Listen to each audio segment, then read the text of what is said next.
Hola a todos, ¿qué tal? ¿Cómo están? Buenas noches, aquí estamos comenzando otro capítulo más, Iván de Reserva para Vos. El invitado, un lujo, un placer para mí, un colega, pero mucho más que un colega, porque es abogado, porque es escritor y periodista. Hugo Alconada Amón, ¿cómo te va? Muchas gracias por recibirme. ¿Cómo estás? ¿Bien? Un placer estar acá. ¿Te gusta esto? Es espectacular. ¿Sí? ¿Te gusta el vino? Me gusta. Sí. Soy buen damo de compañía. Hago la segunda, porque como no conozco mucho de vino, Está bien. pero el que quieras abrir, Perfecto. yo te sigo. Dale, buenísimo. ¿Cómo estás? Mar del Plata te atraviesa un poquito, ¿no? Sabes, bastante. Bastante desde hace muchos años. Sí. Tuve que venir acá por mis investigaciones. Ya laburando. Sí, por algún motivo múltiples investigaciones terminan pasando por acá. Ah, ¿por eso viniste? Sí, mira, ya me empiezo a sonreír por eso. Y contame un poquito más. Y caso Chicone, el caso John Stur. Entonces, pero no fue hace tanto eso. No, y antes sí, también tuve varias etapas en las cuales anduve dando vueltas por acá por Mar del Plata. Bien, bueno, ¿y terminaste derecho acá? No, yo siempre estudié en La Plata. ¿Siempre allá? Sí. Bien. Sí. Yo soy nacido y criado en La Plata. Sos platense, sí. Sí, a diferencia de Carlitos Pañi, que es Sí. nacido en La Plata, pero criado, adolescencia, acá. Y el Carlitos terminó acá, estudió historia acá. Bueno, mira, te iba a hablar de todo un poco, pero quiero arrancar por el libro. Topos, impresionante la historia. Es una de esas historias donde la realidad supera la ficción. Sí, definitivamente. ¿Y cómo te llegan estas historias? Yo, si querés contarme esta, contame, pero en general. Múltiples variantes. En algunos casos es porque me las choco. Por ejemplo, la muerte de múltiples personas durante la gran inundación de La Plata, me la choqué simplemente porque papá y mamá, la casa quedó bajo agua y el primero que logró llegar a la casa a ver cómo estaban fui yo, de los hermanos. Y mientras que estaba, abrí las ventanas y estaba arrojando todo, toda la planta baja se perdió. Entonces, arrojar por la ventana todo. Y papá me dice, ves allá en la esquina, te hablas aquel kiosquero, y murió. ¡Uy, papá, no lo puedo creer, no sé cuándo! Y cuando miro el listado del gobierno de Daniel Scioli, no aparecía. Ya dije, acá hay un muerto que falta. Y ahí empecé a tirar. Y terminamos encontrando 90 muertos más. Esos algunos casos. En otros casos es también, o sea, cultiva fuentes y la fuente te avisen, che, Hugo, escuché tal cosa. ¿Sí? Y empezás a tirar de la cuerda. En otra también son por metodología y esta fue así. Yo tengo más de 300 alertas de Google activas. Es decir, Google permite los colocar nombres y apellidos, ¿no? Era el mío, era Hugo Alconada Amón. Sí. Entonces, en cualquier portal o página de internet donde mencionen mi nombre, a mí me salta, ¿sí? Y vos lo podés configurar si querés que te saque cada vez que se publica algo te aparezca, o una vez al día, o lo que fuere. Entonces, no tengo mi propio nombre, pero sí tengo más de 300 nombres, apellidos, o nombres de empresas, o combinaciones de palabras. Por ejemplo, Argentina, espionaje, o Argentina, y tanto en español como en inglés. E incluso algunas en portugués, en francés y demás. Y enero de 2023 me sale una alerta en un pequeño portal esloveno de noticias, que yo no hablo esloveno, pero a su vez con Google te permite traducirlo automático. Salía que habían detenido a 2 personas en Eslovenia con pasaportes argentinos sospechados de espiar para Rusia. Así como... Y ahí mismo levanté el teléfono. Era terretero, enero de 2023, planchado, noticias pocas. Levanté y en las primeras 24 horas logró hablar con 3 mujeres, que eran las voceras de la policía eslovena, la fiscalía eslovena y el servicio secreto esloveno. Y las 3 me contaron lo poco que te pueden contar cuando hay una investigación bajo secreto sumario y seguridad nacional. Pero aún así, con las pocas piezas que me contaron, empecé a tirar y tirar de la cuerda. Qué bárbaro, ¿no? Y qué historia la que te encontraste, ¿no? Sí. Contala breve, si no la cuento yo, pero contala... A ver, muy breve sería, esta es la historia real de 2 espías rusos que vivieron entre nosotros durante más de una década, dando vueltas, con epicentro en Buenos Aires, pero dando vueltas por todo el país, y que terminan, por un lado, construyendo lo que se llama su leyenda, si querés después explicamos qué, pero es la leyenda del ser argentino, la mentira, la fachada. y por otro lado espiando. Y entre otros aspectos lo que espiaron acá fue vaca muerta. Qué bárbaro. ¿Y cómo sostuvieron todo eso? Digo, ¿cómo lo sostenés? Bueno, es que O sea, hay eso, una formación, sí, una... sí, estás hablando de profesionales de élite global. O sea, por un lado, olvídate de la CIDE Sí, y por otro lado, olvídate de James Bond. claro. Estos son profesionales. Entonces, olvídate de la CIDE en cuanto que acá estás hablando de profesionales que formar a cada uno de estos espías toma muchos años, estás hablando de 5 a 10 años Sí. cada uno, y con una formación que se calcula que cuesta más de $1 millón por espía. Que además después los tenés que plantar en el extranjero, donde generan esta leyenda, la mentira de ser, por ejemplo, en este caso, argentinos, y esa construcción de una mentira toma más de 10 años. Y al mismo tiempo te tenés que olvidar de James Bond, porque son la antítesis de James Bond. A ver, ¿qué quiero decir con esto? James Bond, ¿qué es lo primero que hace cuando llega a un lugar? Hola, ¿qué tal? Soy Bond, James Bond. Mamá te dice, te lo aclara, Bond, James Acá Bond. todo lo contrario. Claro, y además aparece con smoking. Sí. Y además, lo primero que hace entra a un restaurante como este, lo primero que hace es encara a la rubia más llamativa. Sí. Y se toma 3 martinis, rompe todo el boliche y después sale manejando con un Austin Martin descapotable por Mar del Plata. ¿Cuánto tarda la ciudad entera de Mar del Plata para saber que estaba James Bond dando vuelta por la ciudad? Claro. 24 horas. Sí, sí. Estos son, por el contrario, hombres y mujeres grises que lo que buscan como objetivo es pasar de manera desapercibida por debajo de los radares y convertirse en invisibles. Son los hombres y mujeres que si vos y yo estuviéramos charlando en la vereda Sí. y pasaron por adelante nuestro, a los 10 segundos te olvidaste que pasaron, porque son sombras. Entonces se visten con ropas tenues, no tienen tatuajes, y de hecho hasta incluso, ¿sabes qué auto tenían? Imagino uno simple, no sé, un Corsa o algo así. El auto más vendido de la Argentina durante una década. ¿Cuál era? Volkswagen Gol 1.6 Trend negro sin calcomanía, para ni siquiera con las calcomanías llamar la atención. Profesionales, o sea, un auto más, de un matrimonio más, que pasan desapercibidos. ¿Tenemos que tener miedo que nos pase esto?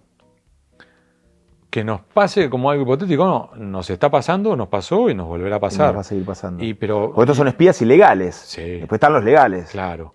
Pero, a ver, y esto es una metodología de trabajo que aplican no solamente los rusos, sino que lo aplican los gringos, los italianos, los españoles, los israelíes, los cubanos, incluso los argentinos, que es un proceso y hasta está bien que funcionen. Entonces, ¿cómo puede decir eso? Está bien. A ver, estamos hablando, hay como dos grandes divisiones, ¿no? Sí, en esto.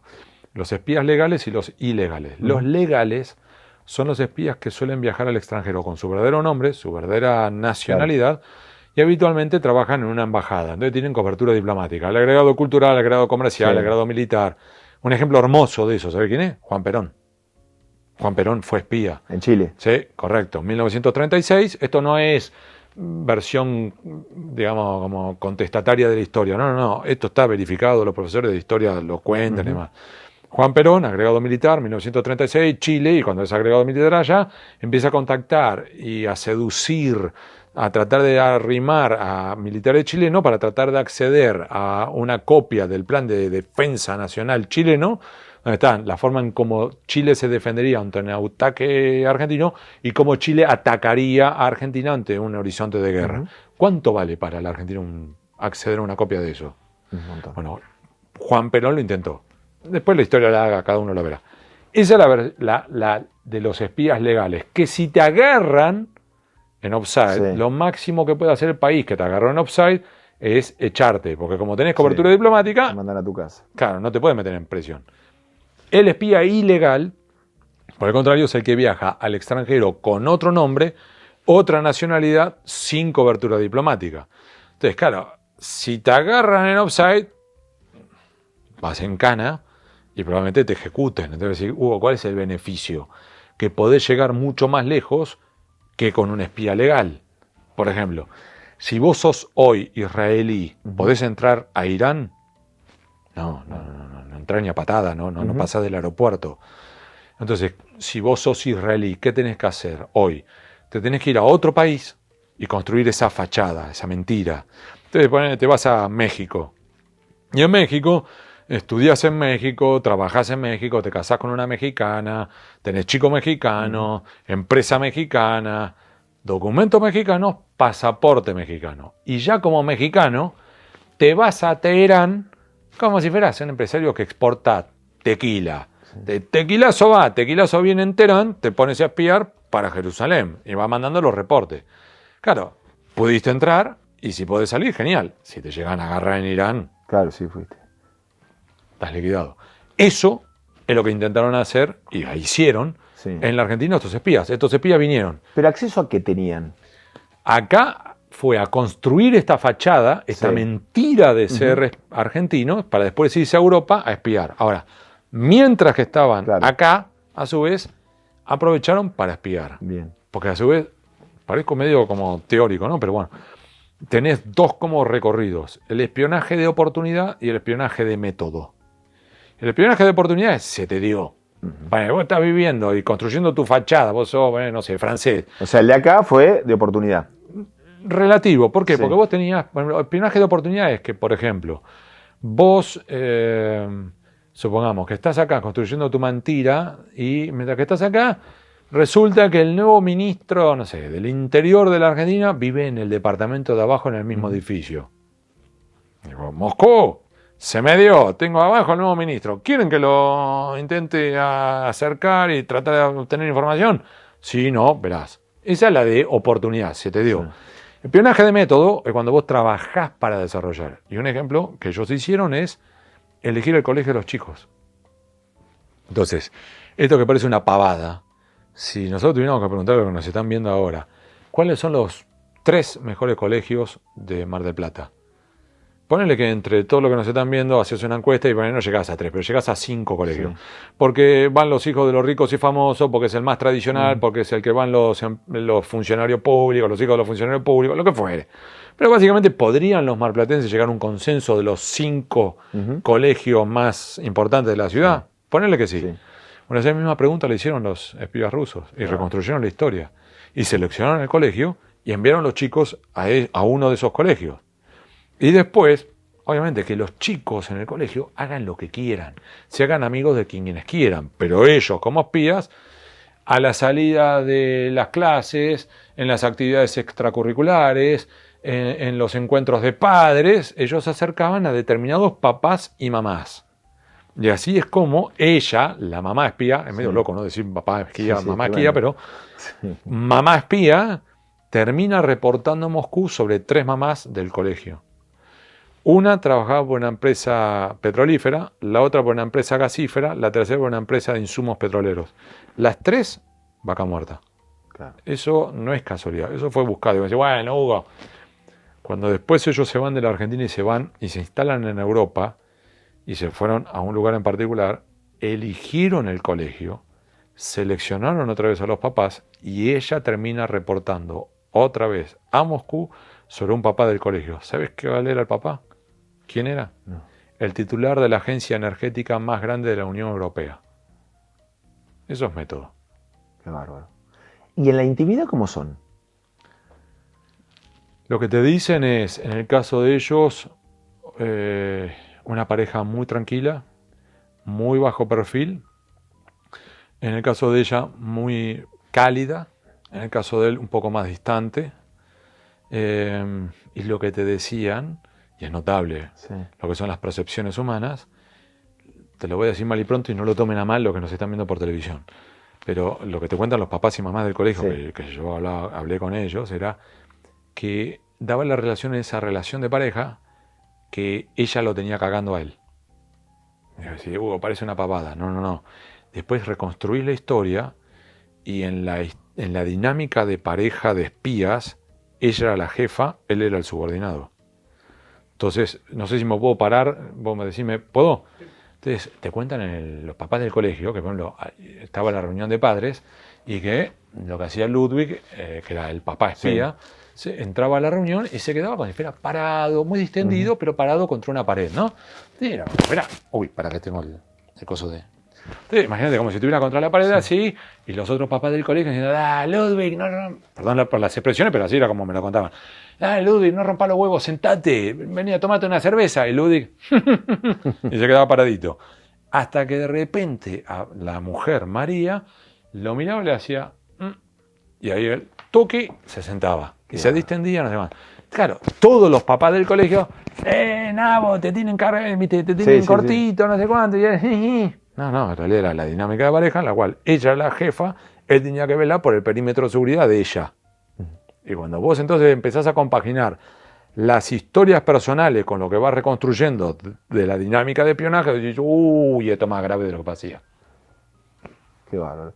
Y cuando hablamos de servicios, ¿hablamos de esto? Esto es uno de los aspectos. Lo que pasa es que tenés múltiples ramificaciones, ¿no? Porque tenés lo que es élite, después tenés lo que es cabotaje, y después tenés lo que es chambón. Tenés de todo, y tenés inteligencia y contrainteligencia. Y no es para caerle tampoco con todas críticas al espionaje local. Uh-huh.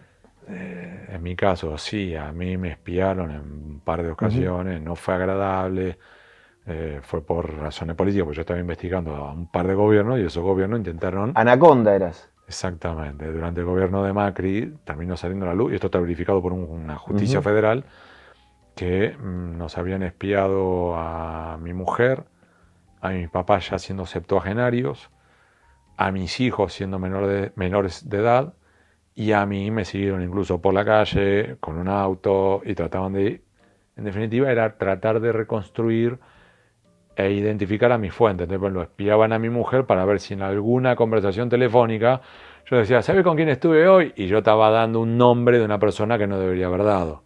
Ese era el motivo por el cual estaban espiándola a ella. Y lo mismo los chicos, que en algún momento con alguna conversación de mi chico yo dijera algo referido a mi trabajo que a ellos les permitiera dar un paso adicional. Pero así como tenés eso, vos tenés servicios de inteligencia argentino que en algunos aspectos son muy buenos, y han hecho tareas de infiltración en zonas complicadas, y hay datos que tengo que nunca lo hemos publicado por razones de seguridad nacional, porque podrían complicar operaciones que han estado o están en desarrollo, que son muy sensibles, por ejemplo, sobre contraterrorismo. Entonces, lo dejo ahí, pero sí te digo esto, que tenés algunos muy chambones y otros que son muy, muy buenos. Hay lugares que no se olvidan, donde la naturaleza y el mar se encuentran y la familia se vuelve tribu. Acá no solo venís a la playa, vivís nuestra cultura de playa. Te esperamos en el sur de Mar del Plata. Nuevo Valen Infinity para frentes y muros, con garantía escrita de por vida. Te garantizamos que Valen aguanta más que la pared. Valen, pintura oficial de los campeones del mundo.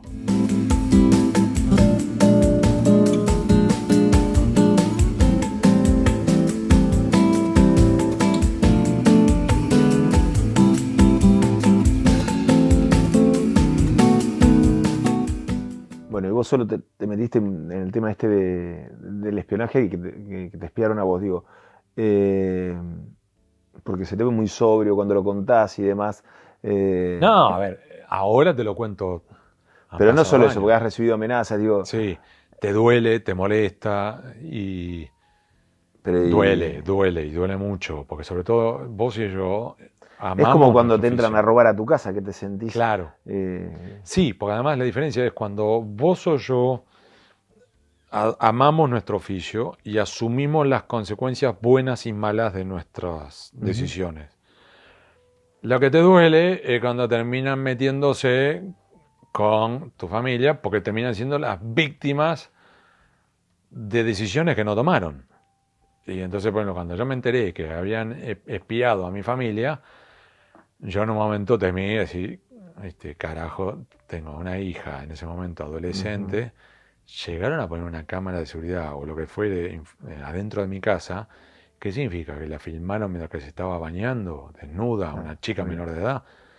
Y yo me puse loco hasta que logramos reconstruir que en realidad no, que solamente habían seguido por la calle, o decir, nada más que eso, parece patético diga nada más que eso, pero por suerte no habían vulnerado su intimidad máxima. Entonces ahí, bueno, eso, o te duele cuando, por ejemplo, el segundo mío le ha ido muy bien en la facultad, ahora ya es economista, pero sufrió represalia, hubo un profesor que intentó tumbarlo. Mi hijo se recibió de 9,66 de promedio, y no tuvo un promedio más alto porque hubo un profesor que trabajaba para una campaña presidencial y cuando se enteró que era mi hijo, le fue al tobillo a tratar de tumbarlo. No lo pudo tumbar, pero le puso la nota menor que pudo ponerle, y cuando mi hijo comparaba sus respuestas, bueno, en un multiple choice, con las de un colega, un compañero de estudio, el compañero de estudio tenía 10 y él tenía 4. Y era en realidad porque era mi hijo, ¿entendés? Eso sí duele. Te duele, te jode, ¿entendés? Es decir, ¿por qué tienen que mis hijos sufrir las consecuencias de mi labor? Pero bueno, el periodismo de investigación lamentablemente te expone a eso, ¿no? Tenés esas derivaciones, sí. Que tampoco, o sea, tenés lo bueno y lo malo. Y la verdad son muchísimas más las buenas que las malas.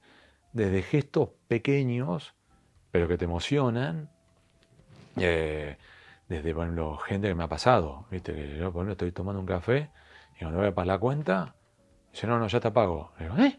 Dice, no, hubo un señor acá atrás que cuando lo reconoció dijo que él lo invita porque es su forma de agradecerle a usted por lo que usted hace. Entonces, ni siquiera he visto a esa persona, pero esa persona termina teniendo esos gestos. O me ha pasado, porque una vez volaban las piñas, pero volaban tremendas.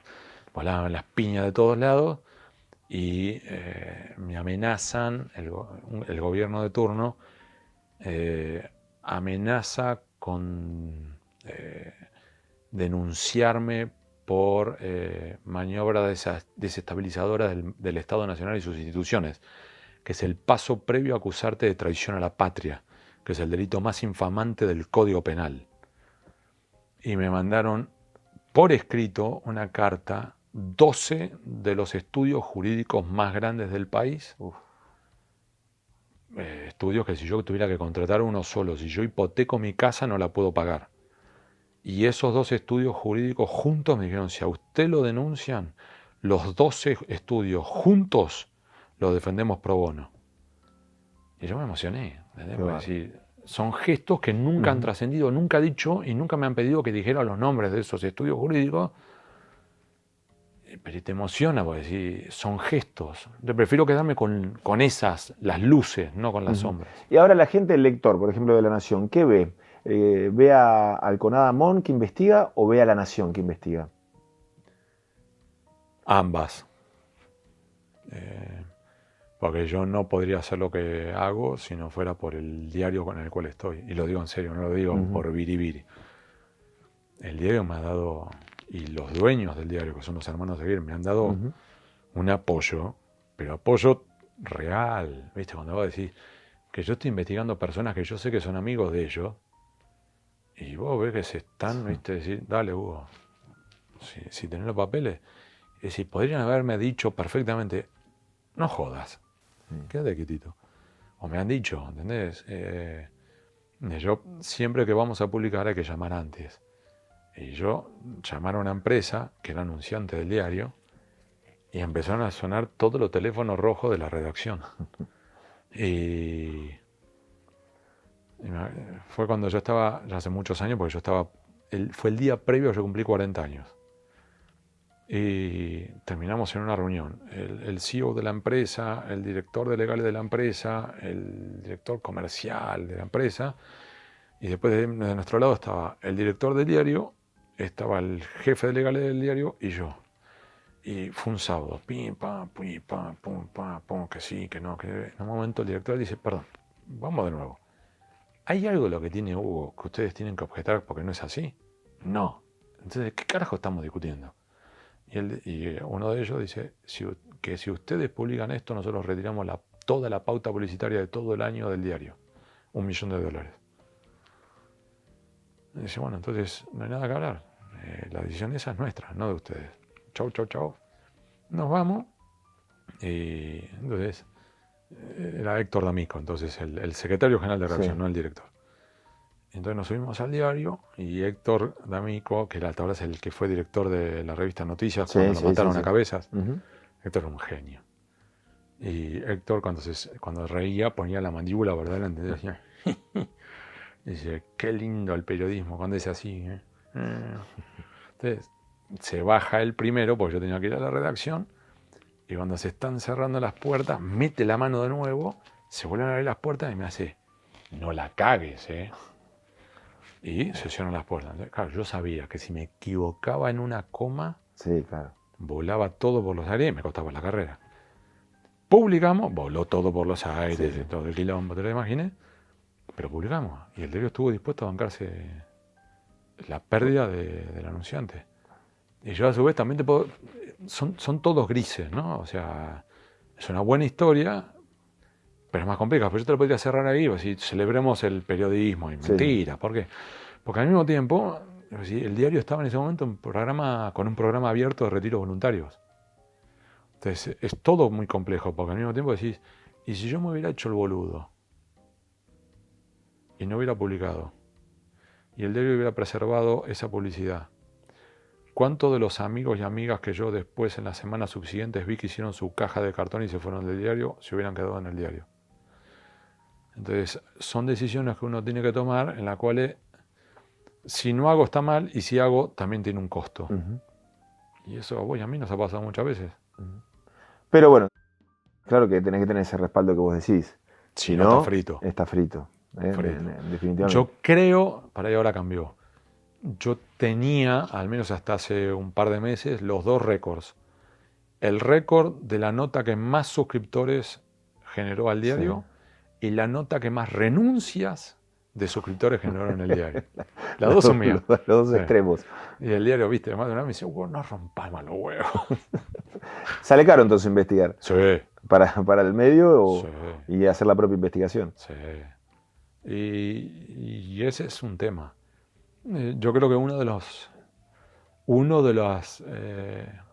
mayores desafíos para la libertad de prensa, o para el periodismo, Ujú. como le quieras decir, no son las presiones ajenas. No es la presión de un gobierno o de una empresa o de lo que fuere.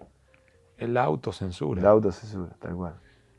Y la entiendo. Ujú. Porque si vos sos un medio de comunicación que está con el agua acá, y vos sabés, y tenés pocos anunciantes, y vos tenés un periodista que está por publicar algo que eventualmente puede malquistar a un anunciante, sea publicidad oficial o anunciante privado.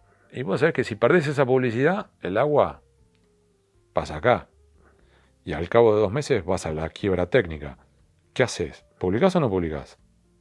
Te haces el boludo y no publicás, pero mantenés el agua por debajo de la nariz, con la esperanza de poder eventualmente algún día bajar más todavía el agua y poder publicar.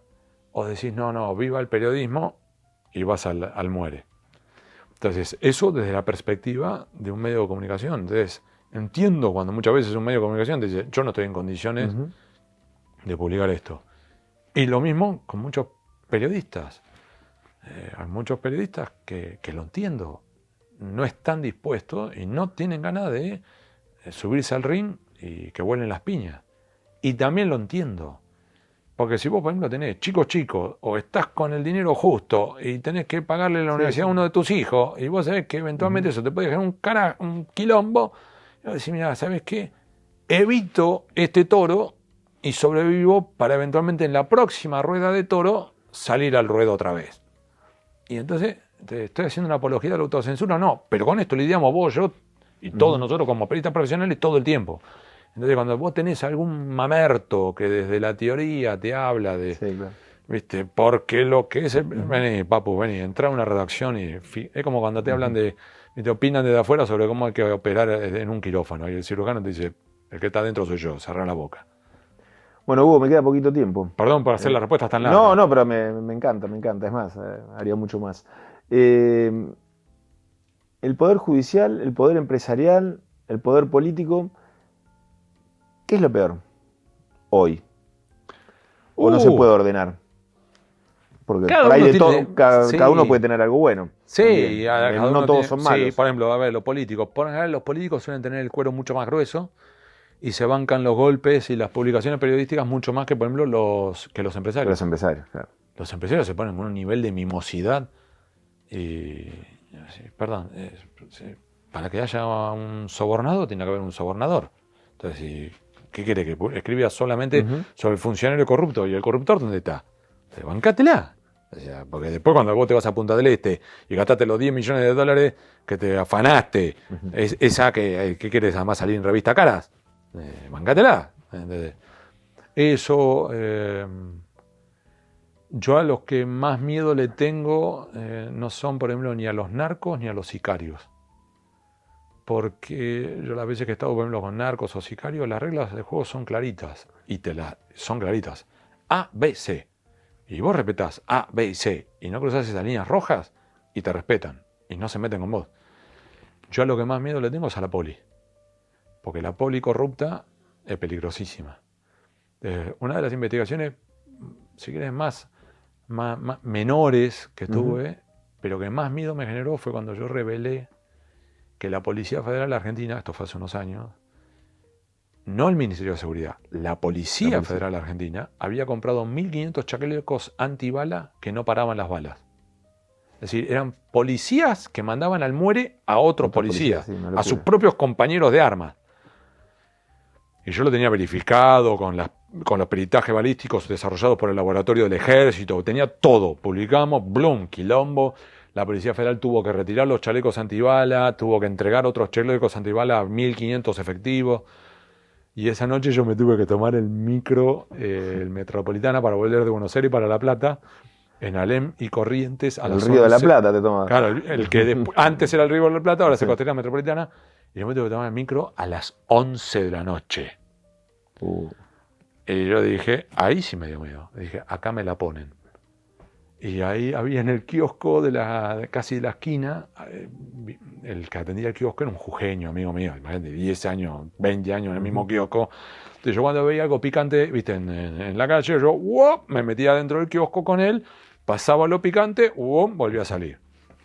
Y de repente veo venir un poli de la Federal, y dije, uy, acá. Pum, me metí dentro del kiosco con el jujeño.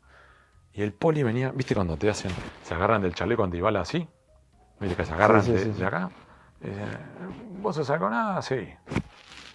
¡Tac! Me dice, este chaleco es nuevo, esto gracias a vos. Gracias.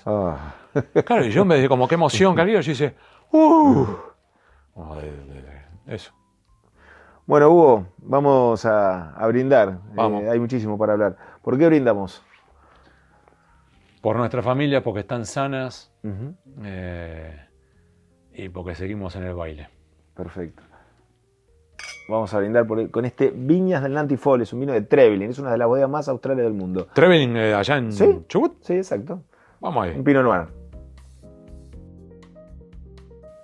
Y me queda una pregunta más. Riquísima. ¿Te gustó? Sí. Ahora, Decímelo antes que me termine el te vas a vaso. llevar. Tengo una pregunta y si me equivoco, le pido a ellos que me la borren. Mira lo que te digo. Nah, eso Sí. es impunidad. No, eso yo es así te impunidad lo del digo. conductor.